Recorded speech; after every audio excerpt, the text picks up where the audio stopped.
going on? Welcome into episode 11 of the Jetscentral Let's Talk Jets radio podcast. Tyson, what's going on, bro? The Jets have won 3 in a row, my friend. 3 in a row, but it doesn't feel like it, does it? Dude, that Sunday's game against the Giants was absolutely nuts to me, right? I like when Gano missed that field goal, I'm like, the Jets are going to win this game. Yep. Somehow the Jets are going to win this football game. And we did, right? 4-3. It's not really. Hold on. You got to be honest. You got to be honest, though. Before that field goal, though, you're like, this is probably one of the worst losses I've ever watched in my entire life. We're going to lose to a team that had -9 passing yards. Were you at that point? I was raging, dude. I was furious. Oh, I was I was pissed off. I was thinking like, man, like, what am I going to say in the recap video? Like, it's going to be the same problems, penalties, third down, starting slow, offense, O-line. It's the same stuff. So it's not as bad because we are 4-3. Of course, those issues, are still a thing, and I'm sure we're going to talk about it. But no, to be 4-3 right now, this is like the type of game where I'm just like, if I'm Saleh, if I'm, Ulbrich and Hackett, I'm basically just looking at Sunday and saying, you know what? It is what it is. We got the win, whatever. We're moving on. We are putting that game to bed. We're burying it. That's not us. We're going to learn from it, move on, and get better. I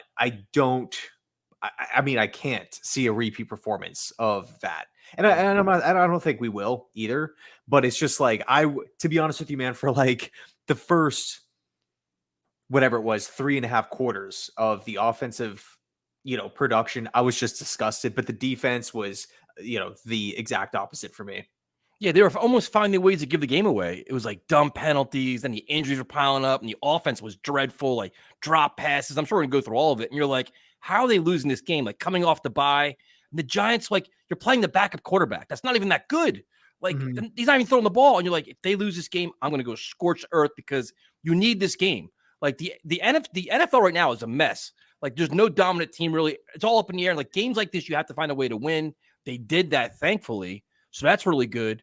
But, like you said, with Saleh, there's no style points in winning, man. You take the win, you move on, and say, it's not sustainable. You cannot keep winning like this. We've got to play much better. And we've got to clean up all these mistakes because there's a lot of them. Oh, yeah, 100%. And it's like we got the Chargers next week. We got the Raiders after that. Yep. But before those two games, we have the trade deadline. And, the Jets could, theoretically add a piece, whether it's an offensive lineman, whether it's a wide receiver, whatever, position it may be. The sense that I got, I don't know if you caught Saleh's press conference today, and, we're filming this on Monday here, October 30th. But Saleh didn't really strike me as the type, like his answers weren't really screaming, oh yeah, we're going to be super aggressive here. It sounded like they're going to maybe either stand pat or try to move off a couple veterans, which, to me is not really the preferred route, right? If I was Joe Douglas. And I would love to hear your thoughts kind of on that too, before we talk more about the Giants game. Yeah, I mean, I'm a buyer, man. This team has holes. They're far from perfect. I mean, I know Saleh said, offensive linemen aren't available because everybody's looking for them. You got to find some, man. You got to be creative. You got to find some, whether it's a free agent or a trade. I'm looking at wide receiver. I think it's pretty obvious the Jets are hurting at wide receiver now. A lot of drop passes. You need more veterans. Brownlee was active, not really involved. You had Malik Taylor had the penalty at the end, but you need another receiver here. You need more weapons. And I'd be active. You got to be active, man. If you want to shop Carl Lawson, go for it. I mean, if there's got to be some kind of return, because I'll stand where it's like, if somebody gets hurt, Jermaine Johnson or Bryce Huff, he's still there, man. He's still a serviceable player. So I don't want to take away from the strength just to be like, you know what, let's get rid of him. It's not, like you're still in the hunt. So, but what do you think? I mean, I think they got to be buyers, dude. I'd be aggressive. You're 4-3. You're in the mix. You don't want to waste this season when you have a chance to make the playoffs. For sure. I mean, like on the surface, like you're a 4-3 football team. You look at the AFC standings. That's what I was just pulling up here. And the Jets right now are at 4-3, dude. 4-3, we're at 8th in just the AFC. Yep. Just to quickly rattle them off here, we got the Chiefs at 1 at 6-2, Dolphins 2 at 6-2, Jacksonville 6-2, Baltimore 6-2, Buffalo 5-3, then Pittsburgh 4-3, Cleveland 4-3, Jets 4-3, Cincinnati 4-3. The rest of the teams in the AFC have 3 wins outside of New England at 2-6. But it's like, it's essentially 1 to 2 games that are, separating all these different teams. And we're going into week 9. This isn't week 3 or 4. You know Yep. what I mean? Like, in other words, the AFC is freaking stacked. It's loaded. And, I think we need help. I Yep. think, if you add a wide receiver, like you were talking about, if you add, an offensive lineman, it's only going to make us better. I'm fine giving up a mid-round draft pick to go get an impact guy, Yep. 100%. Yep. I don't, I understand, like, on paper, the logic behind moving maybe a Carl Lawson, Yep. veteran expiring contract. He's been hurt, this and that. We're deep. But it's like, what happens if we have a freak situation at defensive end where, somebody goes, Jermaine Johnson goes down with injury, I Huff agree. goes down with an injury. I don't want to be screwed, Yep. Completely agree. I think we're looking at offensive line right now. I just don't understand how Joe Douglas can look at this offensive line currently Yep. with Tippmann out, with Dwayne Brown still out, with McGovern now out, with who else? Schweitzer out. Yep. AVT's done for the season. It's like, if you're Joe Doug, like, I am calling every team today, right? I'm spending the entire day calling teams. I'm seeing what's going on in the free agency market. Lyle Collins still has not been picked up. Ben Jones is still out there. I don't really know how realistic that is at this point, the former Titan. Yep. But if I'm Joe Douglas, like, I'm working the phones. I'm getting teams on the line. What's going on with this player? What's going on with this player? Personally, I'm targeting versatile offensive linemen, maybe veterans, journeymans, guys that can step in, maybe players that have a history of playing consistently, maybe not injury, guys that have had, injury riddled careers. And then wide receivers, it's going to sound pretty boring and pretty cliche, but I'm totally fine with any of them. Cortland Sutton, sign me up. Adam Thielen, Hunter Renfrow, Jerry Jeudy, like, the list goes on. If the news breaks tomorrow, right? Tomorrow morning, the Jets are adding Jerry Jeudy.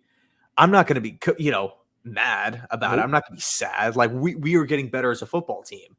But I think offensive line is the bigger need. If that, like, I don't know where you kind of stand on it. I think wide receiver is more exciting, but for me, offensive line, dude, it's seriously like a week in, week out thing where it's just like, who's the starting 5? We don't know.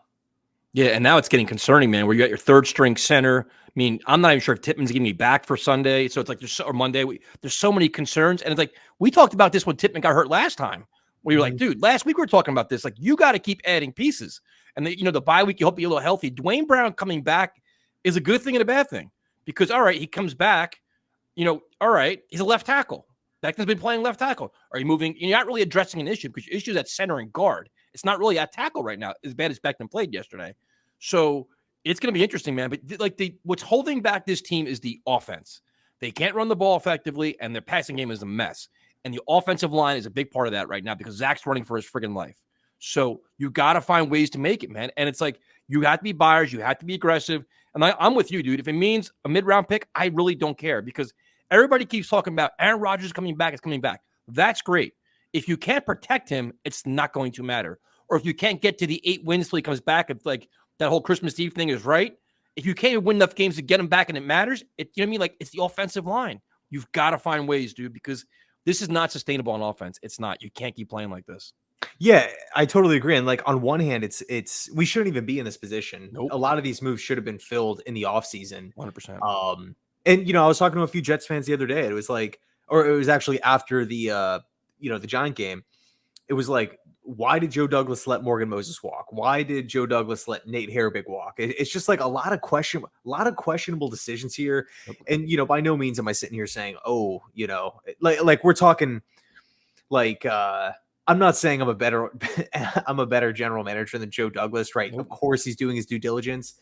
But to me, it's like these moves, personally, I just don't feel like hindsight needs to be 2020 to have like the eureka moment. Oh, we should have brought Herbig back. It's like that should have been done. Yep. Like it just blows my mind. I don't like talking about the offensive line shortcomings or the offensive line injuries every single week. And I feel like we're doing that. So, I apologize to the listeners that, are getting sick and tired of it too. But it's just, I think I could speak for Tyson too. Like we just try to call it like we see it. And 100%. At this point, I'm just fed up. I'm hope it's nothing, against the younger guys on the roster or, the depth pieces that we currently have. I'm hoping those guys go out and, make a lot of noise and kind of like what we saw Max Mitchell do last season. Yep. Step in and, show some really good things. Some things that not a lot of people were expecting. That's fine. That's what I'm hoping for. But we got what, a week? No, sorry, I mean a day before the Hey, trade deadline. One day. I don't know how good I'm going to feel if it's 401, 402, and the Jets make no moves. yeah, I'll be upset, man, to be honest with you. You've got to find ways to upgrade this roster. This should have been happening over the bye week, the last couple of weeks. I know they're moving guys up and down the practice squad. Xavier Newman was fine. The freaking guy came in, he played guard, he played center. You're like, I knew he was. He came on the field. I'm like, who's Newman? I don't even know who Newman even was at that point. But you got to keep doing that. But I think more importantly, it's like offensive line are probably guys we don't know their names. Wide receiver to me is an issue. I really think it is, because after Lazard, who's been, we can go through the game, but Lazard's been kind of, inconsistent. Cobb has been hurt. Brownlee wasn't there. Charles is hurt. Now you're looking at other guys. Hardman's been traded. You're starting to look like, all right, where are our playmakers at here? We're starting to get a little challenging here, and you're relying on guys that haven't done it before. So if you're not going to feature the tight ends, and these wide receivers aren't working, because now the thing is, guys aren't getting open. Okay, well then that's a problem, right? Because that's on Hackett, and it's also on the player. If it's the players that get better players, and Sutton is a guy, I love Sutton, dude. I think Sutton is a beast, but it's going to cost you probably decent compensation and a new contract too. But I'd pay him. I wouldn't have any problem paying him. I think he's that good. But I don't know, man. It's going to be really, really interesting to see how they handle this. And if they stay status quo, I'm like, you know what? We like what we have. Man, because sometimes they get kind of arrogant with personnel decisions, right? They kind of think they know better than us. And the whole Tim Boyle thing still pisses me off. The way they handle Trevor Siemian's pissing me off. But they get arrogant, and sometimes it bites them in the ass. And this could be one of these times, man, if they kind of stand pat. Well, that's what happened in the offseason, dude, with like first couple ways of free agency. It's like all the fans are kind of waiting, like, are we going to make any big offensive lineman moves? I think the closest thing we got, well, we brought in Wes Schweitzer, but like, and re-signed Connor McGovern, but that wasn't until like a week before the draft. That to me, like, yeah, it was a good signing. 1 year. Billy Turner. Yeah, Billy Turner.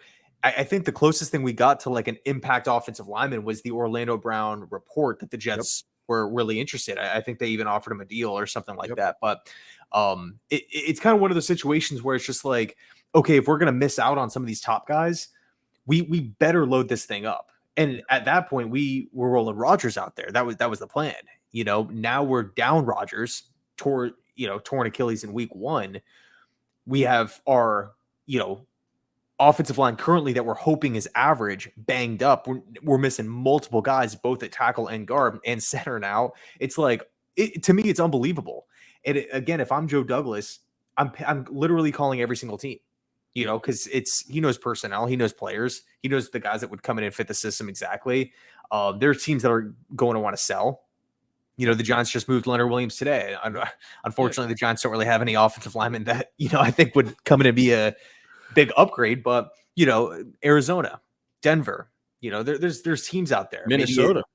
Maybe a depth piece, maybe a backup piece on another squad that is better than maybe what we currently have starting, because we're down to our second and third stringers. So that's an avenue that I'm definitely going to be exploring. It's just I'm getting to be I'm getting to the point where I'm starting to get a little nervous, because it is 6:30 here Monday night, and the trade deadline is less than 24 hours away. Because it's not like NBA too, where it's like you got all this like last minute deals coming in like 5, 10, 15 minutes after the deadline. It's the NFL is kind of known for not really having like super exciting trade deadlines. So I'm really hoping for an offensive lineman. I'm cool with the wide receiver. I just want us to do something. Yeah, 100%, man. And you look at this game, it's like they won a game they shouldn't have won. That's what I'm going to say. They should have lost this game because they played terribly. They tried to find ways to give it away, and they got some lucky breaks in the end.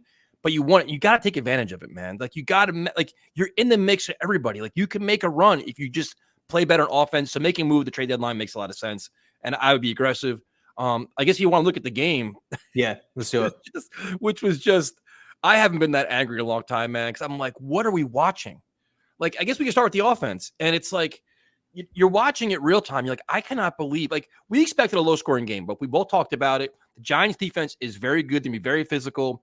And when the injuries started happening on offensive line, I'm like, all right, this is going to be tough sledding. I get it. But then I guess you're watching the drop passes. And then I guess the first question I have for you is the play calling. The play calling to me was weird when you see that, Beckton's struggling with Thibodeau, clearly. the empty backfield sets, not giving him help, like some of the formations and the play calling, no rhyme or reason. It just, I don't understand it at times, man. Especially you could have your scripted plays, but then you got to adjust. And then when you adjust more when you think things aren't working out at all. And Zach's running for his life. They couldn't block Dexter Lawrence. They couldn't block Thibodeau. You have an empty backfield. They're running over Newman, and then there goes Zach. Take it off. Like the play calling, like put him in a shotgun, put it back in the backfield, like put Baldwin in the game, like change it up a little bit. Yeah, and like what makes it even worse too is the weather. I mean, it was pouring. You know what I mean? Like that's on the surface, it's just kind of like, okay, good defense versus good defense, good defensive coordinator versus good defensive coordinator. Both defenses have a ton of talent and depth. Bad weather, kind of a home game for both teams. Yeah, it's I think it's not a shock to say, oh yeah, it was going to be low scoring. But man, the Giants went 2 of 19 on third down. I think the Jets were 2 of 15 or something like that. It was just and even like watching the Giants' last possession, I think was actually in overtime, if I'm not mistaken, where they had the penalty to start, and then they went like 2 like check down passes to Saquon, like right to the bottom, to the right side of the field. It just seemed like there were moments where the Giants' offense, they were just totally fine, just punting it right back down to the Jets, and then you'd watch the Jets' offense, not necessarily after that overtime drive, but just throughout the game, it was just like which offense. It was almost like which like getting a first down was just asking the team to move mountains, and it's just like it was frustrating to watch, man. I completely agree with you. I will say this though, the bright spot about the offense, and this is something that keeps on popping up whenever we're in this situation, but it's Zach Wilson performing well in the crunch time, in the high urgency types of situations, the last 2 minutes, the overtimes. That's where Zach, he shines. Like that pass where he rolled out to his right and hit Lazard. I think it was Lazard to get into field goal range in the fourth quarter, to get down the field and spike it, no timeouts with 1 second left. Like that was huge. Like I was going crazy. I was pissed the entire day up until that last drive. And it's like, I don't want to say it's the only bright spot, right? Breece Hall and whatnot, but you know what I'm saying. Like at least there's some sort of silver lining from this like putrid offensive game, that it's like, okay, for some reason, Zach continues to, if it's tied up, if the Jets are down, we need to get in a field goal range, get into the end zone. Like we have somebody in there that can go out there and make plays. And I don't want to say backyard football or anything like that, but he does kind of shine in this area. Am I crazy? You're kind of crazy, because he took a terrible sack before that I wanted to just break everything in my house, because I was like, dude, sometimes this situational awareness drives you absolutely insane. Or when that one little screen pass to Breece Hall, he dirted it. It was a 4th and 1. Like, dude, just simple, like you saw the good and bad of Zach yesterday. Like he stood in the pocket. He took a beating yesterday. They were teeing off on him, dude. Like, he took some of the big hits. He made that one throw to Garrett Wilson, which was incredible. So you see that, and then you see the other moments. You're like, oh, like, what are you thinking? Like, just get rid of the ball. Like, live for another day. But then, like you said, those team made 2 money throws, dude, in overtime, and then late in the fourth quarter, you're like, all right. So you see it. You're like, you see glimpses, but it's just not consistent enough. And unfortunately, they should never have gotten there. They should never have gotten to the point that the game was on the line in the fourth quarter, especially when you knock Tyrod Taylor out.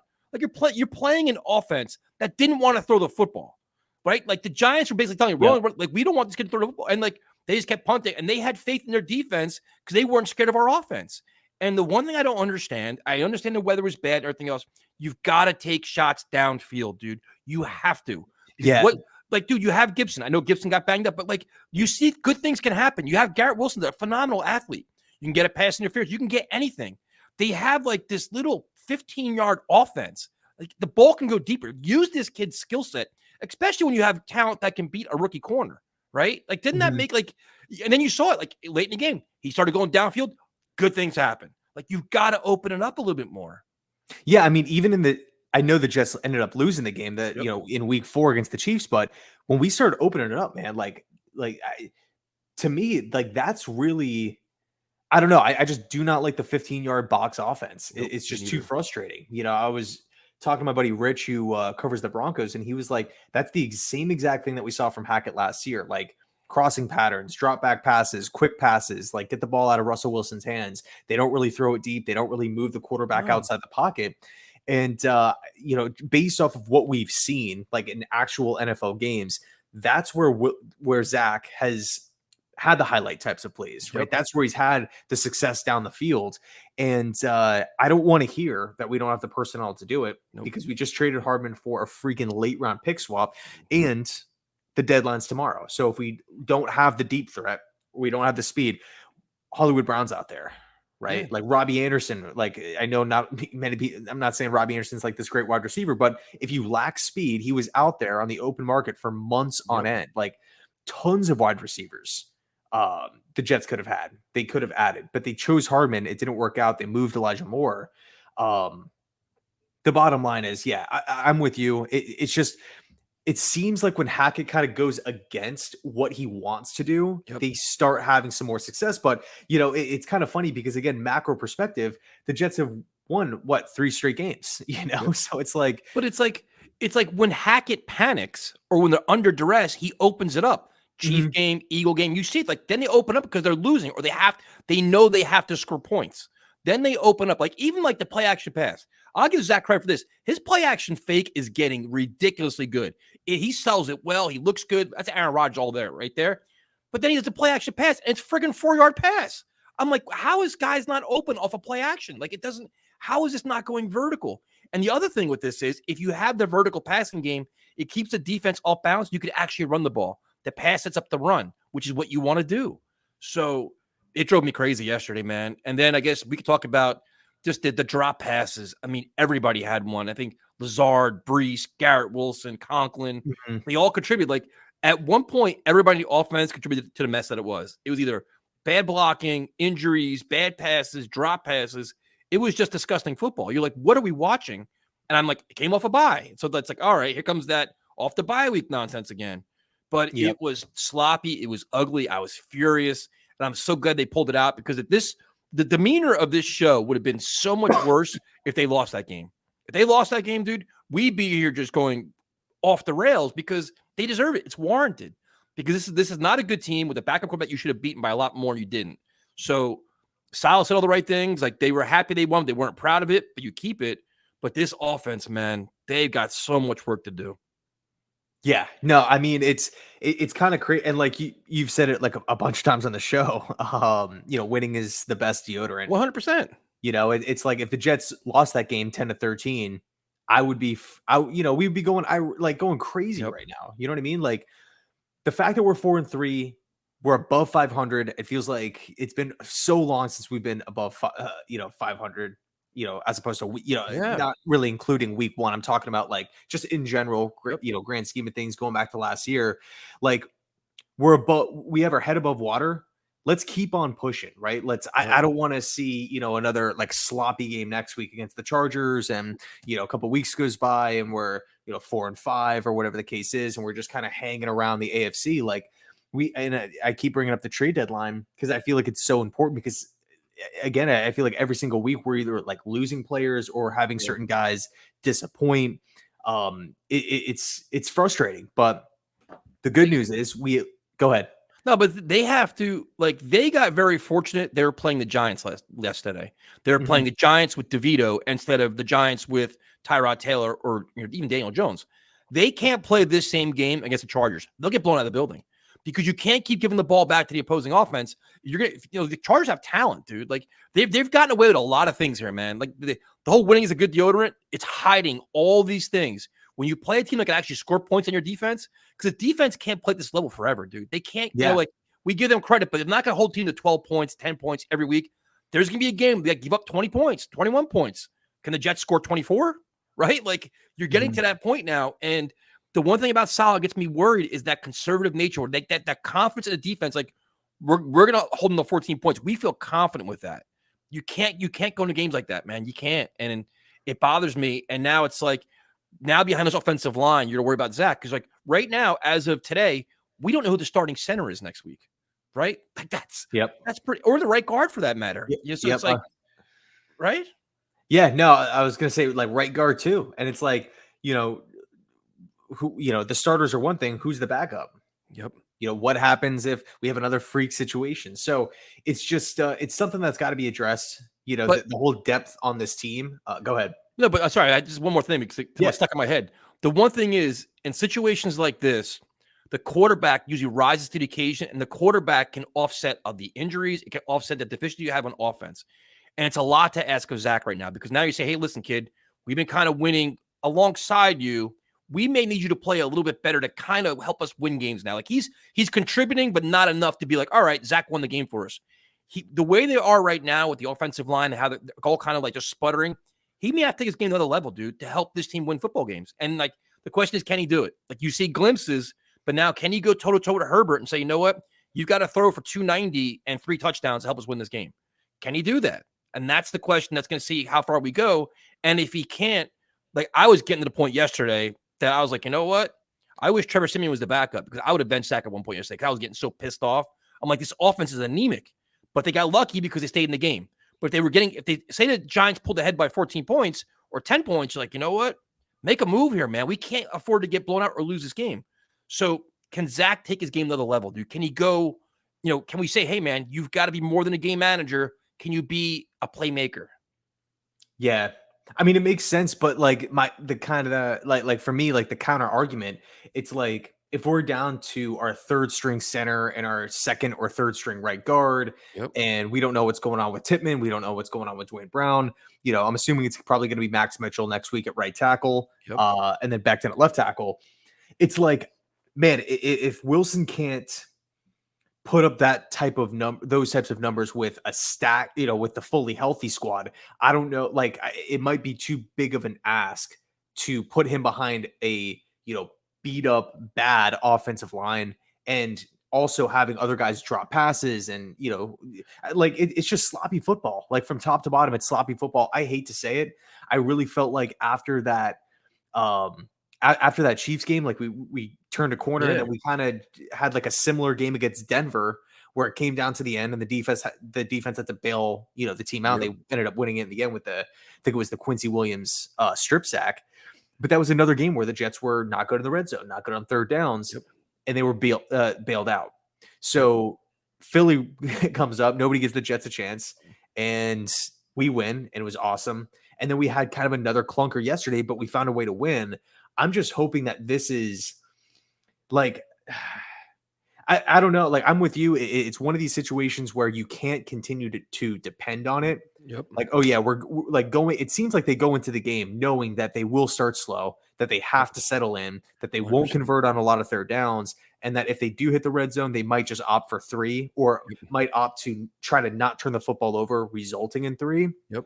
So it doesn't really seem like there's that mentality shift in the organization or from the coach's standpoint yet. Yep. I don't know what it's going to take. Maybe it is going to be a humiliating loss that's going to make them force them to flip the switch on playing conservative football.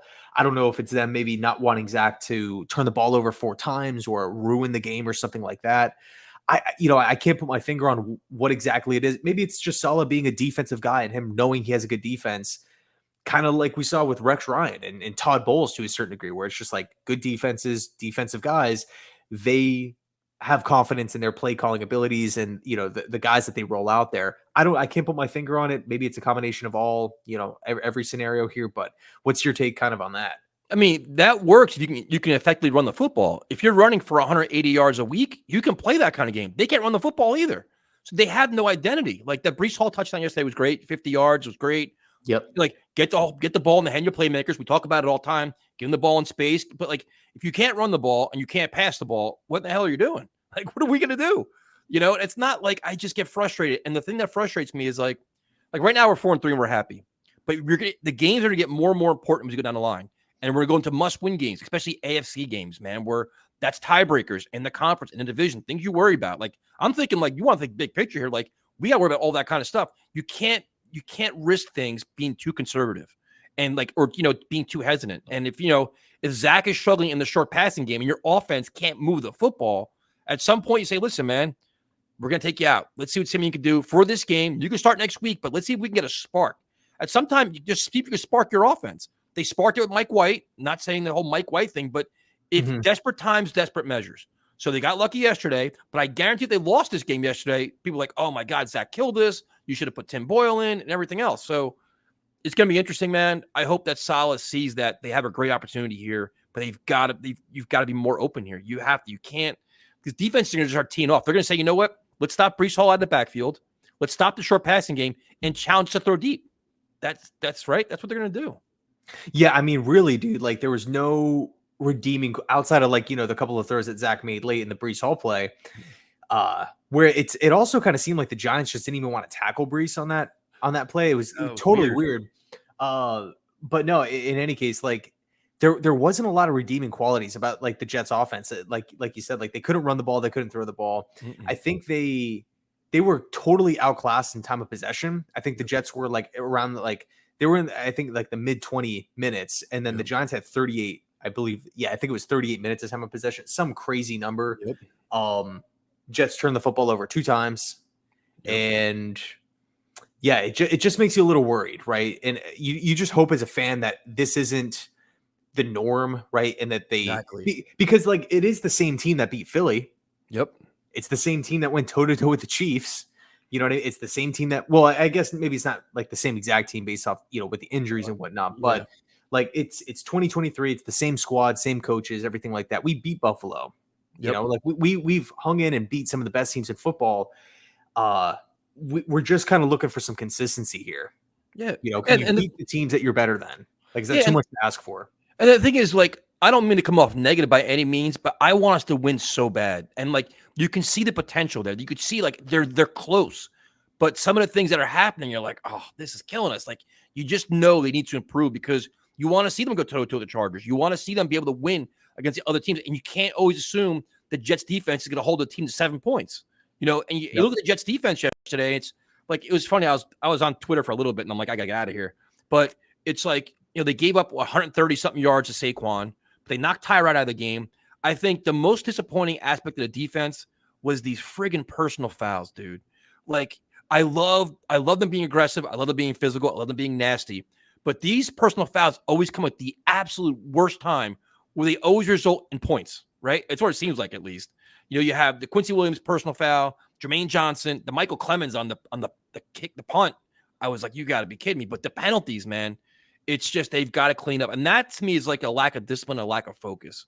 That's where you kind of reel that in a little bit. I mean, I know, like, you don't want to pull Jermaine Johnson back, but some of this stuff, you're like, come on, man. Like, these are game-changing plays right now. Yeah, and this is kind of another one of these solid trends, like starting slow and stuff like that. Like, it is the untimely personal fouls. I think the Jets gave up like 85 yards in penalties yesterday. That's pretty much an entire football field. If you can get 9 flags down to whatever it is, 3 or 4, and erase 40 yards of that in a game where we won 13-10, like you got to think, like, field position. Those 85 yards played a part in the Giants scoring some of those 10 points. You know what I mean? Like, and it's, gosh, I know we talk about it so much on the pod, but it's like, on one hand, it's so frustrating watching the Jets continue to struggle big time in certain areas. But then, like, I'm not going to, get off this hill, right? Like, I think there is value. There is importance, understanding that we know what we're bad at. We just have to fix it. It's not like 1 week we're getting flagged a bunch and then we clean it up. And then, next week rolls around, 1 penalty and we still lose. And it's just like, okay, well, we couldn't stop the run. And now, 3rd week rolls and you're not getting flagged and you can't, and you lock down the running game. And then we lose again. And it's just like, okay, well, what's the problem this week? Oh, quarterback play. And you're like running around in circles. Like, it's the same damn problems every single week. If we could just, I'm not saying, oh, fix them all immediately. Like, maybe if we could just get like a little bit better on 3rd downs next week, or if we make it to the red zone 3 times, let's go 2 of 3. Let's get it in for 7. So, or whether it's the penalties or starting off slow, or could we finish a first quarter with 14 points or something like that? Like, I want to see some sort of positive change in one of these negative areas that I feel like are just frankly killing this football team. No, I completely agree. And like, right now, you can write down they're going to get 2 to 3 personal fouls on defense every week. You know it's going to happen. You just wait for it. But I guess the question I have for you is, and there's a lot of positives too. Like, Quincy Williams is playing like an all-pro player. I mean, the defense looked ridiculous. They did a lot of pressure, but the injury to Al Woods is interesting because I thought he was actually playing very well against the run. And I was a huge Tanzel Smart fan, so I'm sure I'm not. He's still in the practice squad, right? Tanzel Yeah, Smart. I So think so. Yeah, I'm assuming they could bring him up, but I think that Al Woods injury is kind of big, man. Don't you think? definitely, definitely. I think. Let me just kind of double check here, make sure Smart's still on the Jets. He's a good run stuffer, Al Woods. I Yeah, like what Tanzel Smart plays, man, but that's a pretty big injury, man. yeah, big time. I mean, it's tough, like, because you saw Xavier Gibson get banged up. You have Yep. McGovern, obviously, and he looked like he was in a lot of pain. I was actually shocked that it's, and like a dislocated kneecap sounds like bad, but Yep. then Rappaport, I think this morning was just like week to week. Man, I'm like sitting in like complete darkness over here. um, but no, and like then you got Schweitzer going down. Like Yep. there was a lot of injuries yesterday, and not to mention Tyrod Taylor for the Giants. Yep. Like, so there was injuries all over the place. It's freaking ridiculous. Like, I know the turf isn't causing all these different problems, but if I'm Woody Johnson, I'm fixing the issue. Like, it doesn't. I really don't care how much it costs. Like, Nope. he could afford it. He can Yep. make it happen. Do it. It would benefit not only just the Jets, but also literally every team that comes in and plays the Jets. Um, and again, I'm not blaming MetLife the turf for every single injury, obviously, but There's I think definitely a that's something trend. that's got to be addressed in the offseason. Yep. The injuries are crazy, but I think the positives from yesterday's game, they found a way to win. Yeah. Great defense, and I know we can kind of laugh and joke about it. And I know if we would have lost the game, like we would both probably be freaking out right now. So we can kind of say, joke around like tongue in Yeah. cheek. But I mean, man, like say what you want about the team. We walked away with the win, 3 straight, Philly, Denver, Buffalo early on. We're 4-3. I think we kind of control.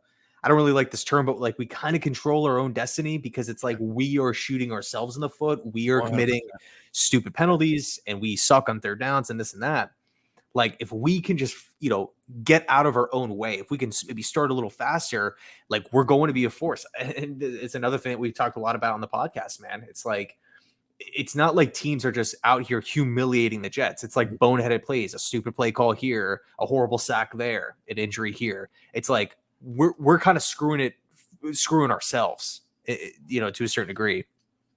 No, I mean that's it. This defense travels. This defense can go anywhere in the NFL and go toe to toe with anybody and hold them down and do a really good job. Get after the quarterback. They can do a lot of really good things, but it's like you need to play complementary football.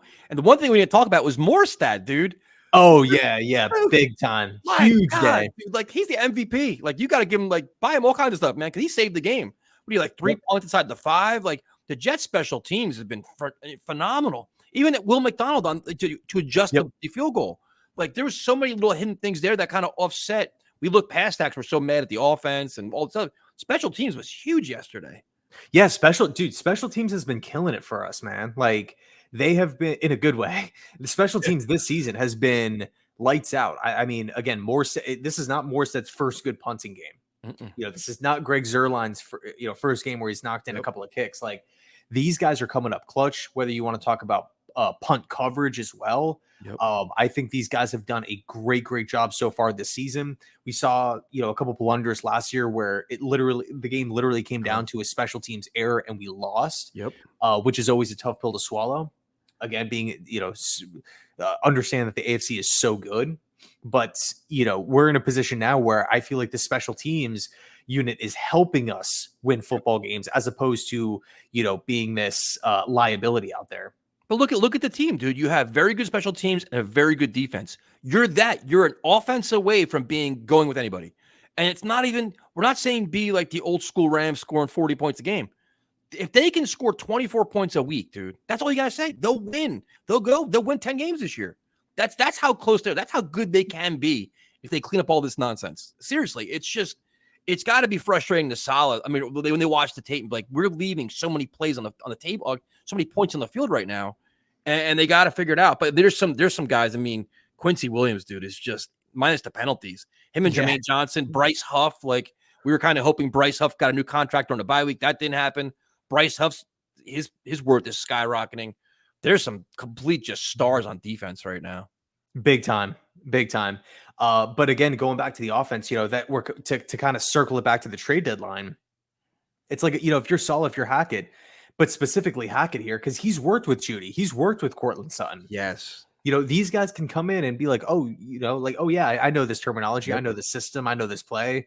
Yeah, like Judy, I think put up career highs in catches, touchdowns, and yards. The only season that he worked with Hackett.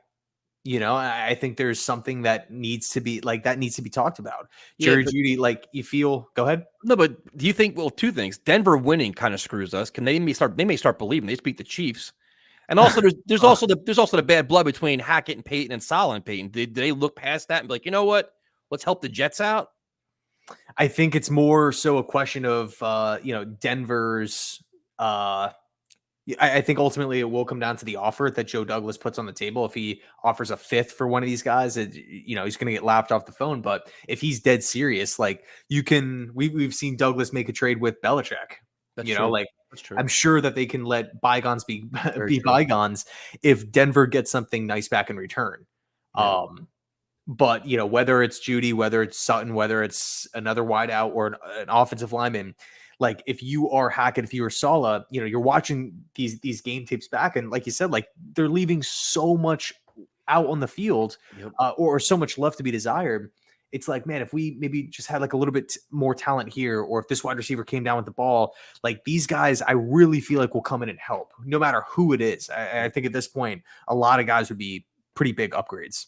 Yeah, and even Renfro, which you mentioned a month ago, would be a nice upgrade. There's plenty of guys out there. It's just like some of these teams that we thought are going to be down and out. Well, the Raiders play tonight, but like they're winning now. You're like, oh, you got to be kidding me. So now it's like you may have to go shop somewhere else. Like the Vikings could be in complete fire sale mode now with Yep. Cousins out. Like you don't know. Like the NFL is so many strange things are happening so fast. Like all these quarterbacks are getting hurt now. It's like it's just. I think tomorrow could be pretty wild. To be honest with you, I think trade deadline is going to be really interesting because I think it may probably be some surprises. I hope so. I mean, I love the trade deadline, just kind of as a fan of football here. Yep. But no, I'm hoping that the Jets, Joe Douglas, they're aggressive. They add at least one player. That's what I'm hoping for. Yep. And I think too, I know it doesn't really make a ton of sense with guard and center and whatnot, but one idea that I was thinking about is maybe go out and trade for a wide receiver and then sign Lyle Collins, so that way you at least have like a mainstay at right Yep. tackle, and you're getting an offensive weapon. You look at that roster compared to the same roster 24 hours ago. It's like, yeah, we're probably going to be a lot better. But again, after this Giants game, it's like multiple injuries to the interior now. So do you make two moves, like two free agent moves, or maybe two trades, whatever it is? I just don't want to. I don't want to be in a position where it's week 10, week 13, week 15, and it's like, you know what? We probably would have won this game if we had some more offensive line depth and we weren't Yep. down to our third guy, or maybe if we just had another pass catcher. Yep. We could have we could have made the playoffs or something like that. Like, don't leave any stones unturned if you're JD. He's I been here completely, he's been here for so many years.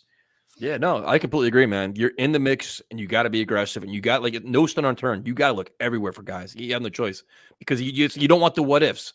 And the most important thing is what if Aaron Rodgers comes back this year? Yeah. That's the biggest what if.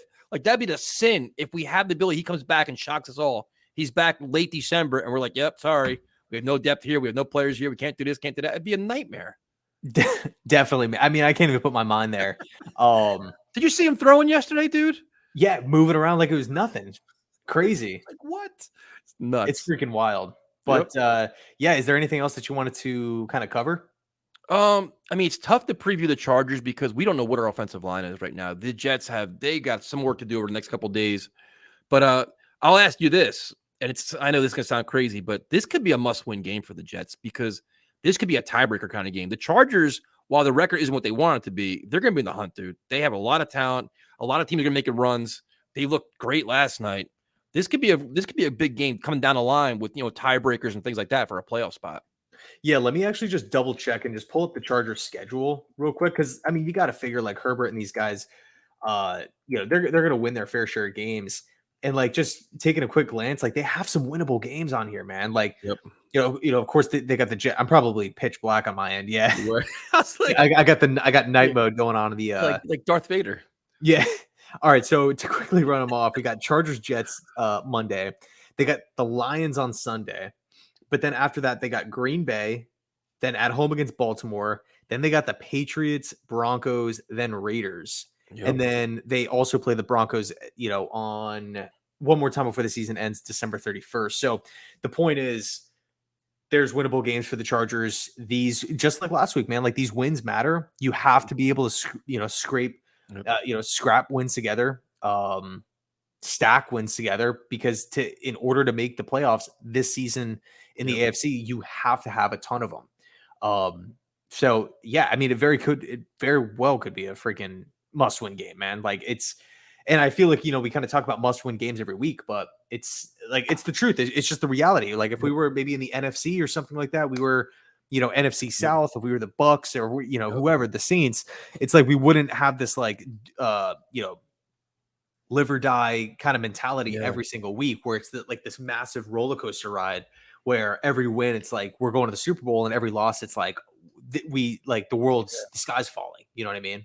Well, yeah, and this is where, like, if you could swap out wins, I'd take the Patriot win and take a giant loss, because then you have the AFC wins. Like, like, the AFC is so crazy right now, it's going to come down to tiebreakers. And this is a Charger team that's going to be competing against them. If you beat them, it's a head-to-head thing. So it's just, and also it's just good that you got to beat a high-flying team sooner or later, man. Like this, you saw the Chargers last night, man. They can do it. Their defense is good. Their offense got all kinds of weapons. So it's going to be interesting, man. I'm looking forward to seeing how the Jets react to this and how they react to the adversity offensive line, how their offensive approach comes out. Because they got pass rushers galore too. So you can't be timid, you can't be conservative. I'm sure the MetLife will be crazy, the crowd will be into it, but it's a really good challenge for the Jets, man. Yeah, no, it should be prime time. I think the game's in MetLife. Yep. Yeah, yeah. Are you going to that one? No, sir. No, got you. Yeah, no, it's because we got the Chargers and the Raiders back to back. Of course, we have Buffalo one more time, New England one more time. We got Cleveland, we got Miami twice. Yep. I know we got Atlanta, Washington at some point in the schedule. I think that might be it.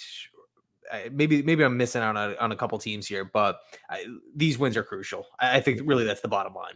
No, well, I'm looking forward to it, man. It's like we're relevant. We're in the mix. Like if you were to say, hey, we're gonna be 4-3 with Zach, I'd be like, wow, that's crazy. But Yeah, we're here. But right. now it's like just take advantage of it. And I'm really hoping that Salah says, listen, we're enjoying the victory, but let's not celebrate like we beat the Eagles, because we beat a really bad Giants team that we could have lost that game. So just kind of like, this is where you want to see his accountability a little bit. Like, okay, we won, but stupid penalties, drop passes. This all has to stop now.